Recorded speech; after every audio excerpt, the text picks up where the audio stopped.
Yo, what's up, YouTube? What's up, Cowboy Nation? It's your boy M Breezy back at it again, man, with another video. Cowboy Nation, y'all already know how I go. We always talk Cowboys. So let's get right into this next video. Today we're gonna be talking about the All-Pro left tackle, formerly of the Los Angeles Rams, Andrew Whitworth. This guy is the one that kept Matthew Stafford upright last year, 2 years ago on that Super Bowl run. The guy was an outstanding left tackle. Like I said, they won the Super Bowl 2 years ago. He was a Walter Payton NFL Man of the Year in 2021. He was a two-time first-team All-Pro in 2015 and 2017. He's a second-team All-Pro 2014. He's a four-time Pro Bowler 2012, 15, 16, and 17. And the guy had a spectacular career, and he's going to go down as one of the best left tackles in the game. You know he's going to be a Hall of Famer. But he appeared on the Rich Eisen podcast, I think a couple of weeks ago. I stumbled across this interview. I stopped and checked it out and listened to it. This guy was talking about Micah Parsons, our very own Dallas Cowboy. This guy is going to be the centerpiece for us this year and the years moving forward. So this is the third year he's going into this season. But let's take a listen to what this guy had to say about our very own Micah Parsons. We're going to come back with some commentary. Because you have some unique insight on one of their top players. Tell me where you just came from. I just came down from Austin, Texas. I was down there in Austin getting a chance to go be around Micah Parsons for a few days, and we had a chance to work together. And this game right here is one of the ones I was excited about because, Seahawks had some really good young tackles last year, and Lucas and Cross. And so, I think Charles Cross showed that he could be a left tackle to look at for the future as a really good player and a great pick for the Seahawks. And he's going to have his hands full with a guy like Micah Parsons for sure. So it was really fun to get down there. You don't think of an O lineman and a D lineman working together, but it was fun for me. Well, I mean, TJ, this one's for you. Okay. Why did you go? Tell everyone how you wound up going there. Micah and I have kind of kept up with each other over the last couple years. Once he got in the league, we had a inter squad practice and stuff with inter squad practice, and when I was with the Rams or the Cowboys, went over to Oxnard, and I got to go against him some when he was a young rookie, just that kind of stuff. So when he had yet to even take a snap in the league. Yeah, and so he had a rush or two that we went against each other, and really nothing to the play, but just afterwards I kind of shared some feedback with him. And so, over the years we just kind of text here or there or tweet, something DM or something to each other, like different things. And he reached out this offseason and said, man, would you have any interest in coming down where I train and working with me? And just, obviously you're going to have D-line coaches, you're going to have things you're going to learn from edge rush guys that you've been around. He's like, but I have the mentality, I want to practice against somebody who's really elite at being my opponent. And I want to get what's that feedback from that person, and why would he shoot his hands on this player? Why would he jump me in this scenario? So we watched a lot of tape of situational football, 3-step, 5-step, drop, the different drops quarterbacks take, and why the tackle takes a certain set or uses his hands a certain way. And it was really fun. How about the line?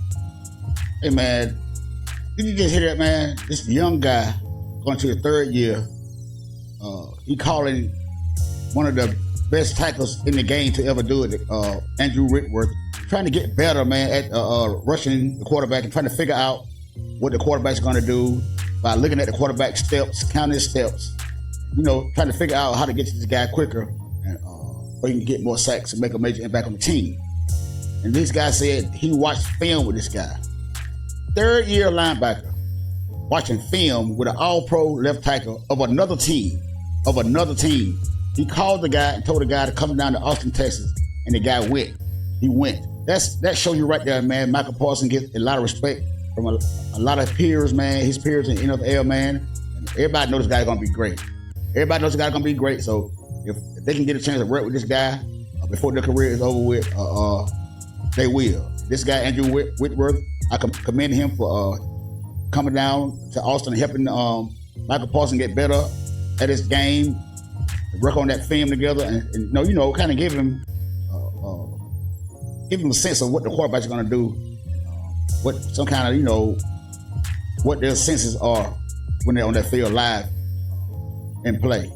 Lion, TJ, huh? I mean, as he likes to refer to him, he's a lion. I love this dude, man. It's rare. It's rare to think that that's the way he thinks. Like, hey, I don't want to just listen to guys who've done what I do. Right. I want to know what the guy who goes against me does. And I think that that's really cool to think that his mind thinks that way. Like, always trying to find another edge, another thing that can make me elite and great. And well, it is rare to have a kid in the league say, veteran type things like, I want to learn from somebody who knows. I don't know everything, right? That's a rarity sometimes in this league. There you go. Hey, man. The guy say he don't know everything, and that is so true. That is so true. And I can commend guys that admit that some of their incapabilities or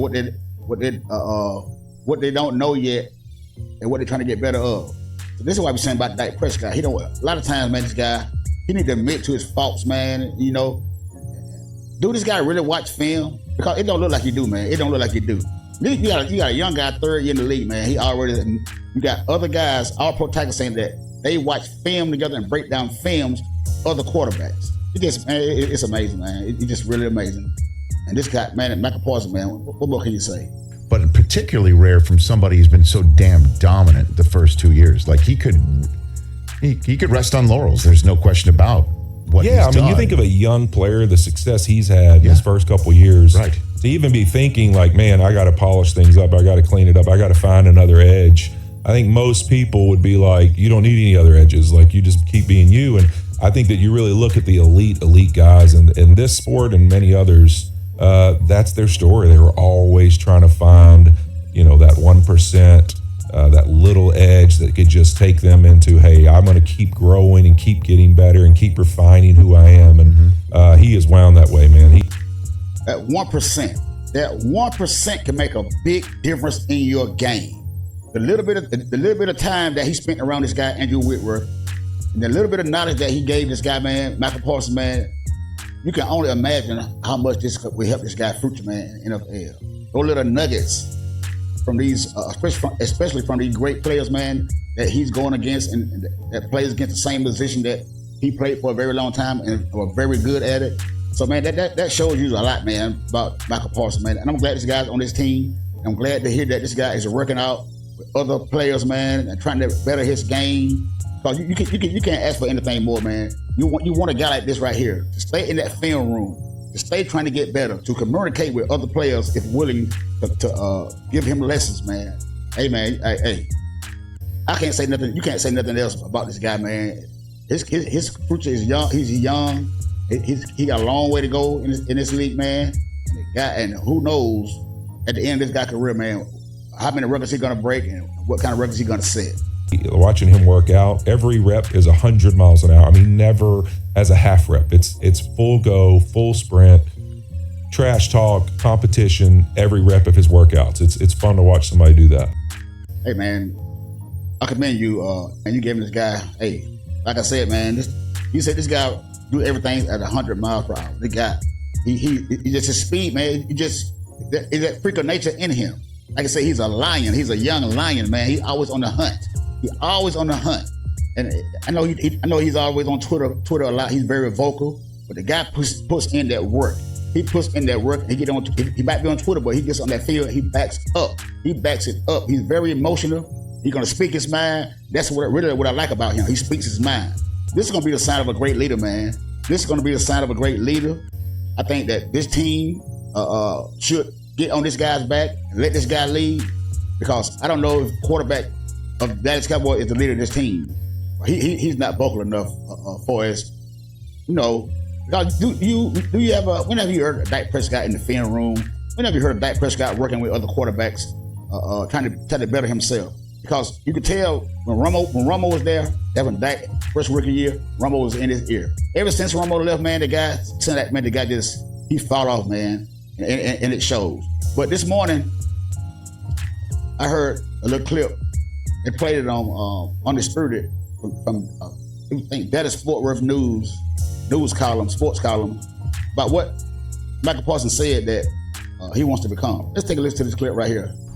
Cowboys pass rusher Micah Parsons says he's more interested in impact plays than sacks this upcoming season. Parsons told the Dallas Morning News, quote, "I'm kind of off the sack wave. I'm onto the impact wave. You see Aaron Donald, he can have 12 sacks, but the impact he makes is so dominant. And then you see guys who have 16 to 17 sacks, but they're not considered a guy. I want to be a guy, not one of the guys. All right? Okay, with that comment right there, like I was saying in my other video, my last video about Micah Parsons, he just said he don't be the only one to be known just for the sack guy. He want to be a guy that make an impact on the team. That's what I say. That's what I say that Micah Parsons should play more at linebacker too. Because I know he's a great defensive end pass rusher. But think about the time that he don't get to the quarterback. Think about all the plays that got by him, that if he were back there in that linebacker zone, how many plays that he could have helped, how many first down he could have prevented back there on those 3rd and 5, 3rd and 6, 3rd and 7, those short yard situations, because we gave up a lot of first downs on 3rd down.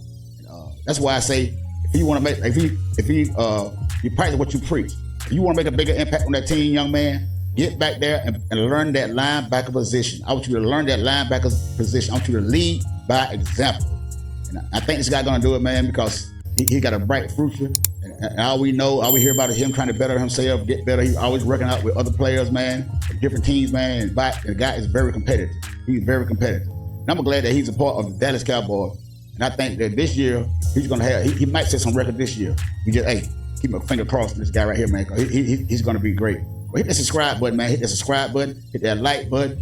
Tell me what you guys think about this guy right here, Micah Parsons, man, of your very own Dallas Cowboys. Are you really, how encouraged are you to find out that that guy is want to better himself? Until the next time, it's your boy Breezy. I'm out. Holla.